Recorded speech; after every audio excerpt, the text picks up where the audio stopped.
So, as veterans, we've always have our good and bad stories of our trips to the VA. Well, these are my stories, the tales from the VA. So, there I was in the doctor's office waiting to check in. I went to the receptionist desk and I saw these two individuals just talking. They acknowledged me by looking at me, but just continued to talking. So, finally, after 5 minutes, I said, "Hey, I'm here to check in."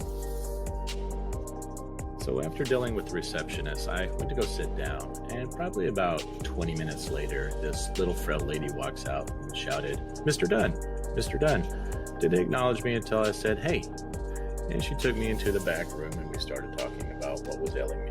So we finally get back to her office and she looks down. She's like, "Oh, so you're here to see me about migraines?" I'm like, "Yes, ma'am." She's like, "Well, in your chart, it says you don't have any migraines for your disability." And I was like, "Well, ma'am, according to this printout, I'm 0% connective." She's like, "Well, what's wrong?" I was like, "Well, I've got light sensitivity. My eyes hurt. My head hurts. I'm sensitive to sound. And I'm always in a bad mood." She's like, "Well, Mr. Dunn, there's nothing we can do because you're not service connected to any migraines." Like, "Ma'am, this printout says I got zero connectivity." It's like, "I'm just here to receive some medication for my migraines." She's like, "Well, are all of these self-diagnosed issues?" And I was like, "No, these are all documented issues." Like, "Well, there's nothing we can do for you." And I just eventually said, "Hey, are we done here?" And I left.